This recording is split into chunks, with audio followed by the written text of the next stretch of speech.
সন্তানের মুখের দিকে তাকিয়ে বাঁচতে চান এই মা। মাথায় টিউমার নিয়েও বাঁচার স্বপ্ন দেখছেন তিনি।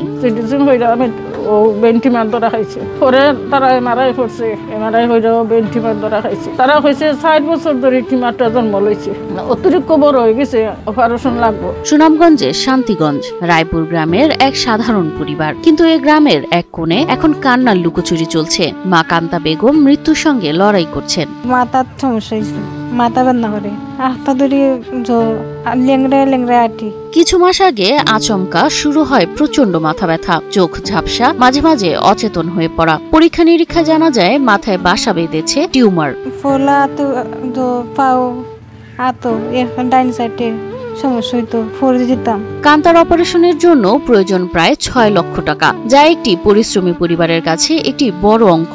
অনেক টাকা লাগবে, প্রায় ৪-৫ লাখ বা ৬ লাখ টাকা। আমার বাচ্চার অর্থ সম্পর্ক কিচ্ছু নাই, অপারেশন যাও আনছিল শুনছি মাথা ৪ টাকা করছে, সে করছে, আর তার সৌজি কিছু দিছে, তারাও করছে, তারাও আমার লাহান গরিব। কান্তার ২.৫ বছরের মেয়ে এখনো বুঝতে পারছে না তার মার কি হয়েছে। মায়ের ধীরে ধীরে শক্তি হারানোর প্রক্রিয়া যেন বোঝার ক্ষমতা নেই তার। যদি বাচ্চার মাটার চিকিৎসা নেওয়া, তার বাচ্চাটা তার মাকে হারাবে। এখনো বাচ্চা কথা বলতে পারে না, তার মা কি সমস্যা। প্রতিদিন তার কাছে দুঃস্বপ্নের মতো। এ ছোট্ট শিশুর হাসি, কৌতূহল এখন অনিশ্চয়তায় বন্দী। কিচ্ছু নাই, তার এই যে মাথা বেদনা, এই উবাতে কিনি ফইরা হে গড়াগড়ি হটমুখ দিছে, বড় বাড়াই যায়, আমরা ইয়া দেখি। দিনমজুর স্বামীর পক্ষেও যেন কান্তার চিকিৎসার ভার বহন করা দুরূহ। মনে এক অবস্থা যে ওরা অপারেশন করবে, যে এই অবস্থা ওদের নেই। ওর হাজবেন্ড হচ্ছে একজন জেলে মাছ বিক্রি করে দিন আনে দিন খায়। পরিবার প্রতিবেশী সবাই চেষ্টা করছেন, নিজের সামর্থ্য থেকেও সাহায্য করছেন, কিন্তু এখন আর কেউ পারেন না। কি বুঝলেন ভাই? অনলি যেটাই চাই।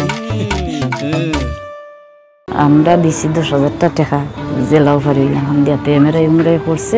আমরা তো সাধারণত ২০-৩০ হাজার টাকা হলে একটা রুগীকে সাহায্য করার মতো ক্ষমতা আমাদের আছে, কিন্তু এটা অনেক বড় সমস্যা যে ব্রেন টিউমারে সাধারণত অনেক টাকার প্রয়োজন, যে টাকা আমার সামর্থ্য নাই যে আমি কোনোভাবে কালেকশন করে দিব। কান্তা বেগমের চোখে টিকে থাকার আকাঙ্ক্ষা আছে, কিন্তু আর্থিক সাহায্য ছাড়া সে বাঁচতে পারবেন না। বিত্তবানদের সহায়তা পেলে হয়তো আবারও সন্তানকে নিয়ে হাসি মুখে সংসার করবেন কান্তা। তাই সাহায্যের হাত বাড়াচ্ছেন সবার কাছে।